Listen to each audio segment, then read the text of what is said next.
بسم الله الرحمن الرحيم الحمد لله والصلاة والسلام على أشرف الأنبياء والمرسلين سيدنا ومولانا وحبيبنا محمد صلى الله عليه وسلم وعلى آله وصحبه وسلم تسليما كثيرا. So I'm going to reverse the gears a bit and focus more on the spiritual root causes of imposter syndrome and how to turn to our faith and of course the excellent role models of our tradition, many of whom, all of whom I would say, against odds and challenges that we can't even fathom, we're able to accomplish really extraordinary things.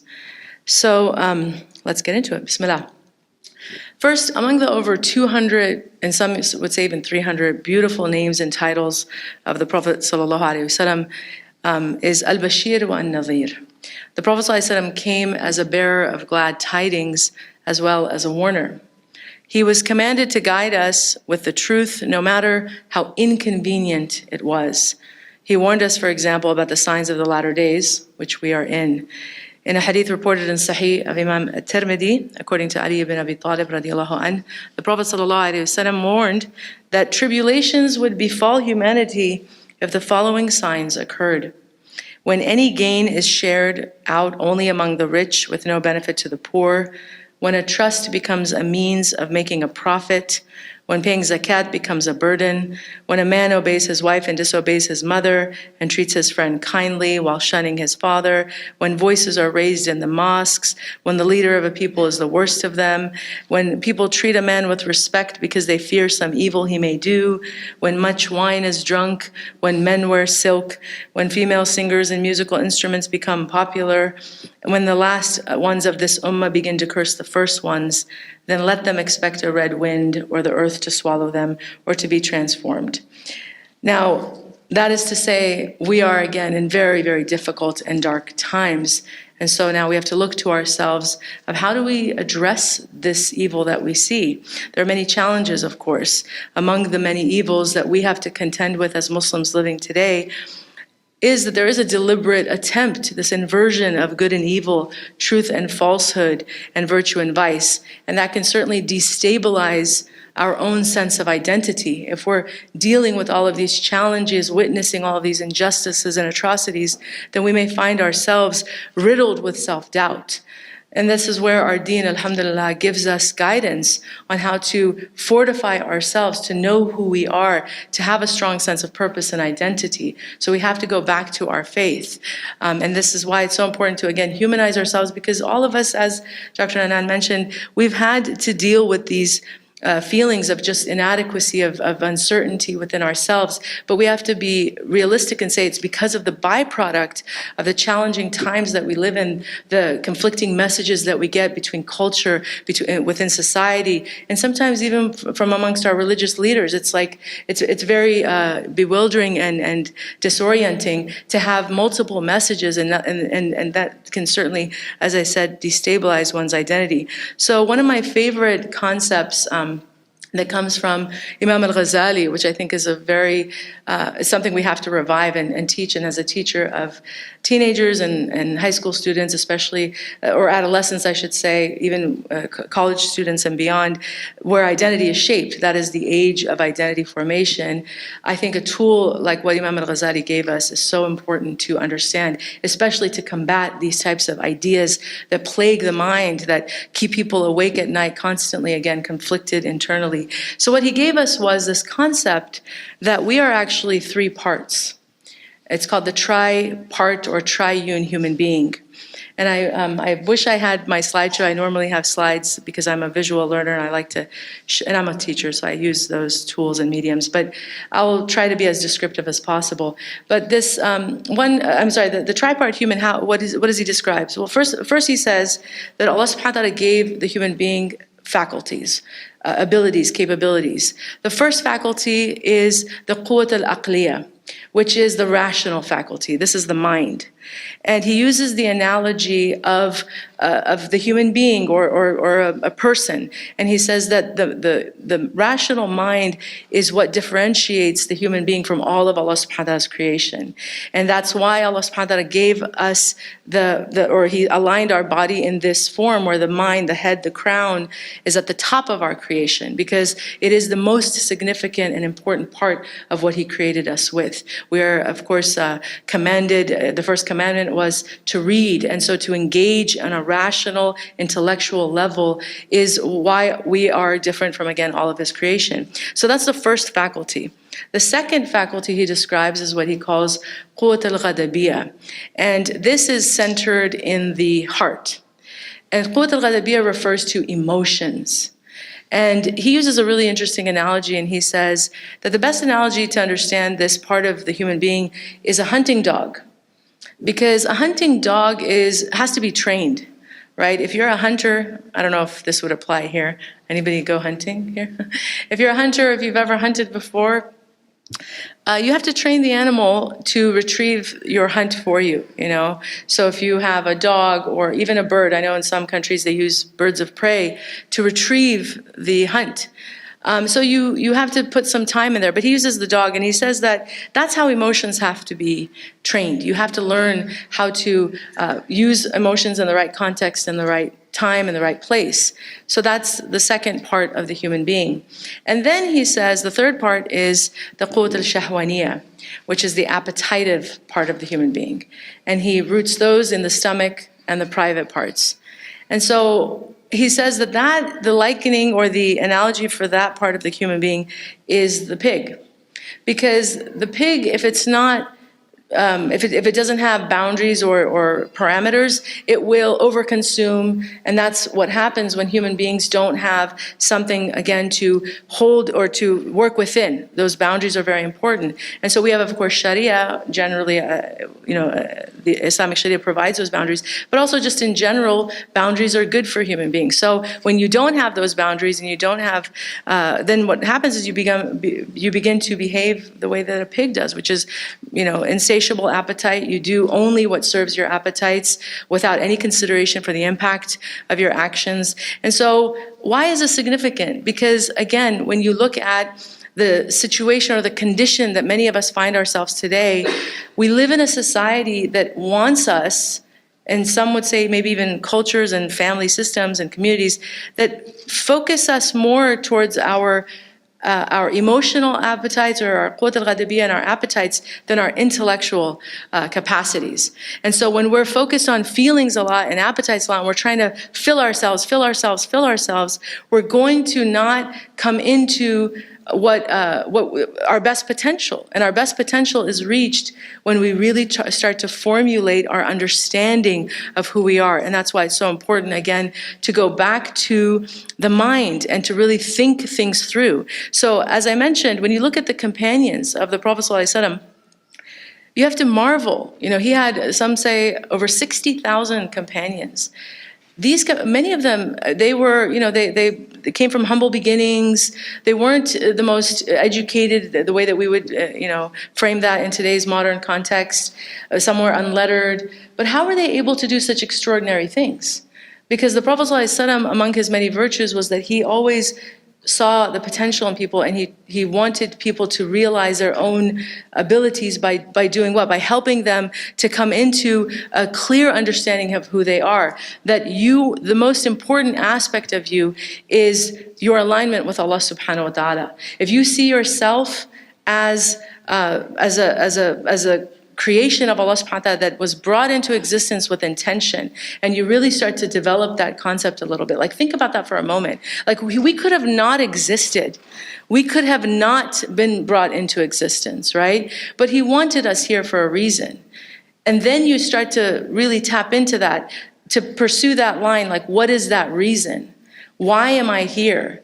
And when you do that within the parameters of your faith, and you're really looking at everything that our faith teaches you, you will find that it will help you to prevent falling into the traps of things like imposter syndrome, which are all really, if we want to deconstruct it from a spiritual position, it's waswasa, right? Iblis has access to us, right, through our mind and heart. But if we can follow the stream of consciousness that plagues us, if we can pay attention to the types of thoughts that we have, and we can start to really see, what are they based on? Where are they coming from? What is the source of why do I feel this way?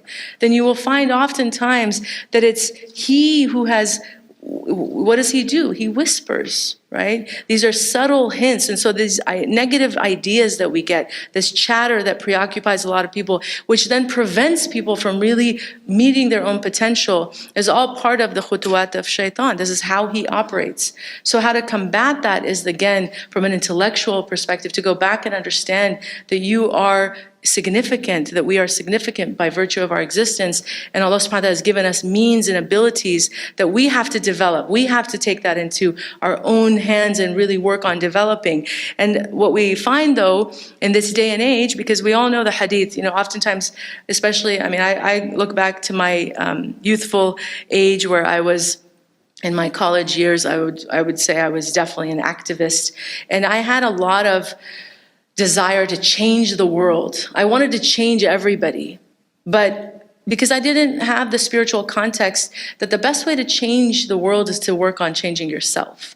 So I externalized all of that angst, all of that emotion, because I was operating from what? The Qut al-Ghadabiyya. I had my own issues. And if you really think about the spirit of our time, right, that we see, the zeitgeist, this is what we have.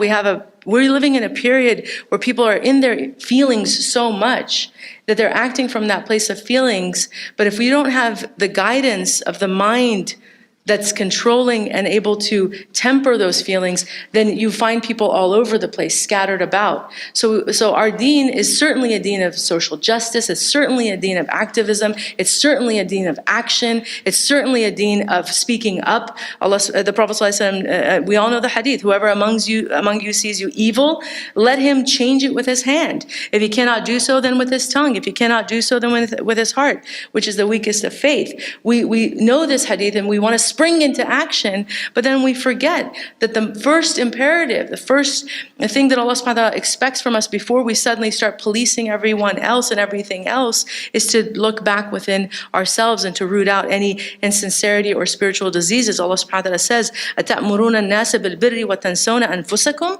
وَأَنْتُمْ تَتْلُونَ الْكِتَابَ أَفَلَا تَعْقِلُونَ. These are rhetorical questions. They're questions that are very deep. He says, do you enjoin righteousness upon people while you forget yourselves, even though you recite the scripture? Do you not understand? And he also says, إِنَّ اللَّهَ لَا يُغَيِّرُ مَا بِقَوْمٍ حَتَّى يُغَيِّرُ مَا بِأَنفُسِهِمْ. Indeed, Allah does not change the condition of a people until they change what is within themselves. So the real way to combat these ideas that stifle people, that prevent people from reaching their own potential, that keep our voices suppressed when we should be vocal, is to actually come into an understanding that you have to develop yourself first. You have to give time to yourself. For those of you who were in attendance yesterday on the topic of the Sunnah of Love, I introduced a topic that I speak about often, which is emotional intelligence. And emotional intelligence is a wonderful modern framework, but it's certainly not anything revelatory in today's context, because it's all, anyways, I explained yesterday, but it's all rooted in our deen. The first point of emotional intelligence, if anyone was there, do you know what it was? Anybody? I'll put Khadija on the spot. No, I'm just kidding. The organizers. No, the first quality of emotional intelligence is self-awareness. So you cannot, and what is emotional intelligence? It's managing your own emotions and other people. It's basically what we're talking about. You want to change everything. You want to just be a vehicle of change, a voice of change. Well, how do you even start to do that? It's self-awareness. You have to know who you are. You have to know your temperament, as Dr. Hanan mentioned, and all of these other aspects of the way that we operate as human beings and what the influences of our decisions are, how we're affected by energy, by people, by the things that we consume, right? Social media, again, the debate, there is a debate because social media can be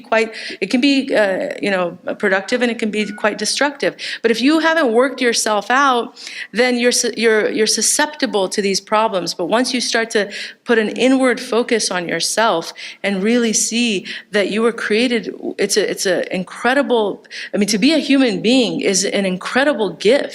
It really is. If you think about it, we were just talking about animals, and I was saying, I wish I could talk to my cat, because we have a cat. And I'm like, sometimes I wish I could communicate with my cat. And then you think about language and you think about the fact that I can just make these utterances and you guys understand what I'm saying based on just sounds coming out of my mouth. These are extraordinary things that come from the existence, from being a human being. But there's much more to the puzzle that we have to work out. And if we spend some time understanding ourselves, really paying attention to the nuances, because we're all just like the fingerprints that we have on our fingers and the DNA that's within ourselves. We are unique on a very individual level, and certainly the way that we work, the skills that we have, the gifts that we have, and also our shortcomings. Those are also aspects of who we are. And this is what Allah subhanahu wa ta'ala expects from us, that we spend our time engaged with trying to really be the best versions of ourselves. And if we do that, then we can again protect ourselves from what so many other people, and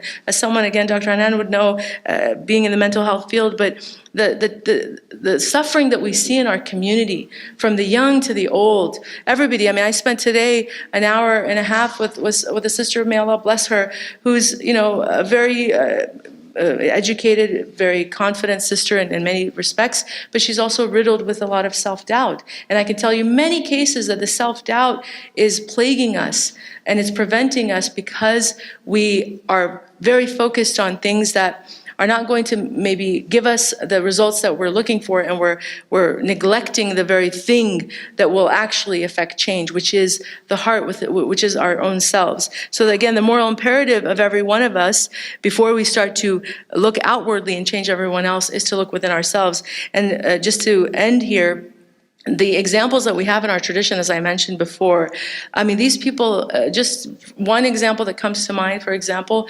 Sayyidah Khadija, she is an exemplar for us women anyhow, and there's many examples, of course, from the Sahaba and the righteous people, but just to take her as an example, at 18 years old, you could just imagine an 18-year-old, she is a scholar, she is a jurist, she is a faqihah, she's relating the second from the women, she's the most, she has the most, she relates the most hadith, but she is a scholar of Islam. Men with beards who are much older than her, maybe 5-10 decades more on her in terms of years and experience in life, are coming to learn from her. How does that happen? It's because something was tapped into.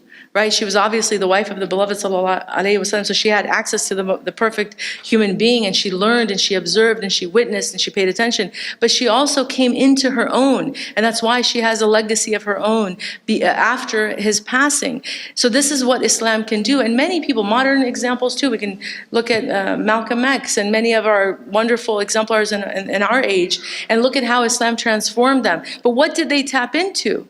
It was obviously Allah subhanahu wa ta'ala who guided them, but they saw themselves in the light that we're supposed to see ourselves, which is the potentiality that we all have to reach even higher than the angels. And we can't do that if we're outwardly focused. So inward focus, spiritual focus, taskiyat an-nafs, working on purifying the spiritual heart, working on acquiring prophetic character, being really rooted in our deen, is how we will create those protections that are so necessary in today's world to combat what so many people are suffering through, not just with imposter syndrome, but a lot of different problems that we have that are, the way that I see it, they're infiltrating, they're coming through because the gate is wide open. So we have to close those gates. We have to close and protect our spiritual heart. It's the greatest thing that we have to present to Allah subhanahu wa ta'ala. We have to protect it. So that's what Islam is. It's a shield, it's a protection,